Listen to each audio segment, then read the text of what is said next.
Arsenal 1, Brentford 2, full match report here on Rokani Media. Remember, this game was behind closed doors. We never really got a chance to watch it, but obviously the website of Arsenal really brought us what we call a recap of what really happened into that game of football where Arsenal was beaten by how many goals? By 2-1 in the for you. A side that looked to be a second string side of Arsenal and the first team of Brentford in the for you. And I think Nketiah really wanted to see how these other players have really reached and how their fitness has really reached, even those from the academy that never took part into the preseason, especially in America, because they only flew to Germany, but in America they were left out. They're really given some chances there for you to come in and play there for you, but all in all, Arsenal has been beaten by 2-1. Remember, even when they're opening up the Premier League last season, they opened up with Brentford, and Brentford beat them by 2-0 in there for you, and they've gone ahead really to lose to Brentford again. But let's see how this game really started in there for you, as the website of Arsenal really reports. They are telling us that we saw our 100% winning record during preseason come to an end as Brentford claimed victory in a behind closed doors friendly at London Conley this afternoon. An early Brian Mbeumo goal was cancelled out by Nketiah's 5th goal of the summer so far, but just before halftime, Ryan Trevitt restored the Bees' lead, which they clung onto despite us dominating proceedings after break. The scoring was opened after just 9 minutes when Finn Stevens flicked the ball into the space of the right flank of Trevitt to race onto, and his low centre found Mbeumo, who tucked past the outstretched Matt Turner in the for you. That goal came against the run of play, but we began to move through the gears, and after McQueen saw a low drive find Thomas Tswakosa, Parrott was restored on the 24th minute. Reece Nelson did well to cut inside from the left, and after linking up with Ainsley Maitland-Niles, the ball found its way to Nketiah, who slotted it home in there for you. Now they told us McQueen again came close when Matt Turner sprung a quick counter-attack following a corner, but his attempt low over Stwakosta drift wide. But just before the break, Brentford got back in front when Rico Henrys burst into the box and found Trevitt, who showed excellent composure to take a touch before picking his spot. After the break, it was one-way traffic. We were peppered.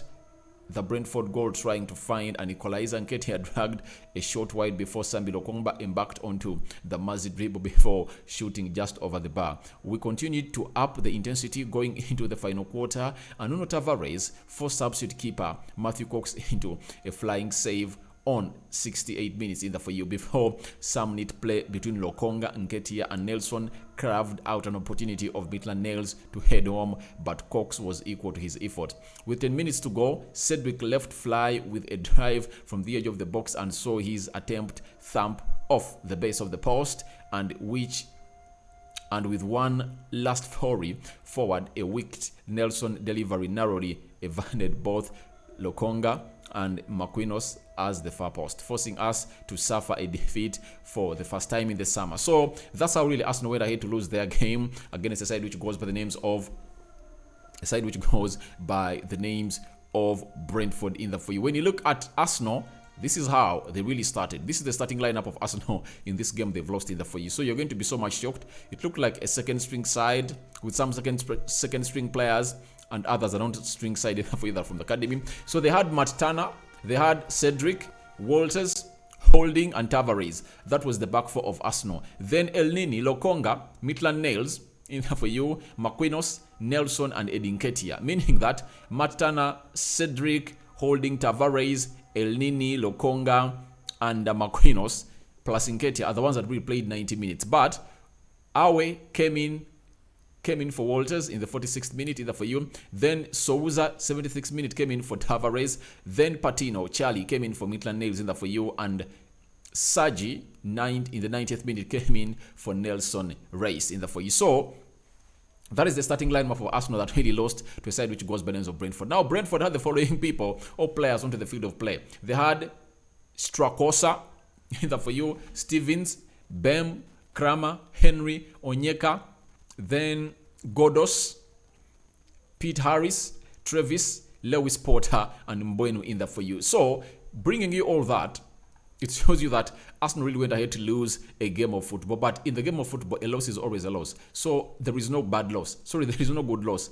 A loss is always a loss. So I went to you a side which goes by the names of Brentford, and I really got their last lineup they played with into the Premier League. It looked like even this team was not really part of the first team they played with. Few players like Mbeumo, I think I've only seen Mbeumo. Is there any other player who really played? Because David Raya was in goal. This time it was Trzaskowska, Aka, Patson, bench. I've seen bench has attended. Then Henry, Jensen, then Janelt, Eriksson, Mbeumo, Ivan Toney, and Wiswa in there for you. That was the last lineup of a side which goes by names of Brentford in there for you. So that means Arsenal's second string side couldn't get a result on a more likely a second string side of Brentford. But in this game of football, what Arteta came in for is the main reason. Did he come in to win, or he came in to test these other players in the to get them enough playing time, because he felt like they're going to start the season and they never had enough playing time? So right now, I really believe that Nketiah really scored again. That means he's on fire. Remember, he scored 3 against Ipswich. He scored 1 against Everton. And now he has scored his 5th goal of the preseason against Brentford in the for you. A more likely stronger side than most of the teams they've been playing in the for you, because it's always good to face a Premier League side right now when you are left with how many days? Today is 27th. 28th, 29th, 30th, 31st. 4 days plus 5. When you're left with just 9 days to play your first game of the season alongside Crystal Palace, it's always better to come in through and really get a taste of this Premier League side in there for you. But it's good for Nketiah to go ahead and score in there for you, and good for Marquinhos to play the first 90 minutes of Arsenal in there for you, because Edu told his family that, please, this guy needs some time to get adapted to the Premier League. And the family said, all right, take the lad and promise us you're going to develop him better. So that is a man who goes by names of Marquinhos, playing very well. Then Matt Turner also came in through and really had 90 minutes in there for you. Then El Nini, Lokonga. So I really believe that this game was meant for players that never really came in through and played lots of minutes, especially in that game of Chelsea, because he needs to find themselves. Arteta needs to find them fully fit for the game of Sevilla, and secondly for the game of a side which goes by the names of Crystal Palace. But that shows you that even the second string side of Arsenal is lacking quality. That's why Mikel Arteta is demanding for more 3 signings. He needs a left-footed centre-back because Pablo Mari is heading to Fenerbahce or Italy. Then he needs a central midfielder to play that Thomas Partey role in there for you. However, much El Nini is there, but you can't really equate El Nini to Thomas Partey, right? Then there is another player who goes by the names of Bukayo Saka. He's the only player that really plays there very well, because Nicola Pepe, very much awkward. In the modern game of football, on the right wing, they always use a left inverted winger to play that side. And that's why you see Bukayo Saka plays that side. And Nicola Pepe is really a joke. He's really a joke. So Arsenal doesn't want him anymore. They should look in for such a signing, because that means Marquinhos is good, but he needs some time. You get? His being good won't really reflect immediately without further ado. So I will believe that it's Marquinhos who really benefited so much into this. Even Nketiah scoring another goal. Which other player I've talked about? Marquinhos, Lokonga, Nketiah scoring those goals in there for you. But it leaves very many questions into the team of Arsenal, because the A side of Arsenal is really great. It's really great. You saw it against Chelsea. The intensity they really pressed up was so much immense. But ask yourself, the B side. You get? The B side, what it shows you is that when one of the players is out, can any of those players that play today come in and really fit in like a glove in the lineup of Arsenal? I really believe that with the creativity that Arsenal is going to be having this season, Nketiah will go in and score goals. Even if Gabriel Jesus is away, you won't miss him a lot. You get? Because he even went ahead to score goals when Arsenal was not yet to the level as it was right about now. So when you look at Arsenal, I think they've signed only 2 players that will come in directly into this game of football and start immediately. That is Gabriel Jesus and Zinchenko. Even Fabio Vieira, I'm doubting, because it looks like he's injury prone, and getting Odegaard out of that move is really so much hard in the for you, provided he's the captain. So that means in most games you'll see Mikel Arteta playing Fabio Vieira and Odegaard alongside Thomas Partey, because Thomas Partey really plays that single pivot very, very well for a side which goes by names of Arsenal. But Fabio Vieira never played in this game, meaning that he's still into that so-called recovery in there for you. And the same applies to Tomiyasu, was not seen into this game. Nketiah was not seen, and the other player who was not seen was leave alone Fabio Vieira. Emil Smith-Rowe was not seen to this game, but we expected them to play, but they never played, meaning that they are not ready to get to the field of play, and that shows you that you should rule them out.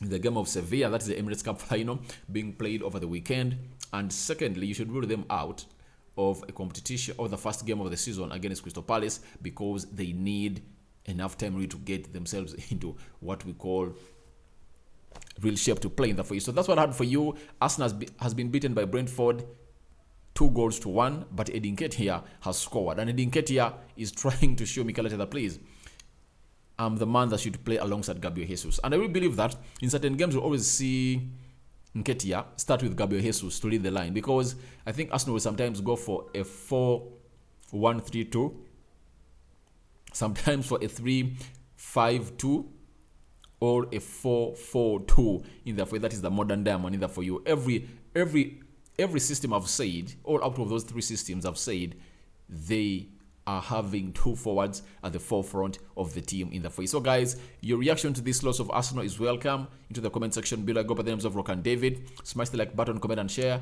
If you're watching us for the very first time, endeavor to subscribe to this channel so as not to miss out on stories that we do upload here on a daily. That's what I had for you. Bye bye for now. Second video of the day. Others are loading and coming. But good to see Brentford and Arsenal really have this out, though it was really behind those. But the results show us that Arsenal really had the majority of the possession, or the lion's share of the possession, and we're waiting for the highlights to be uploaded on the YouTube channel of Arsenal, such that we go ahead and really see them, because we really believe that highlights don't lie.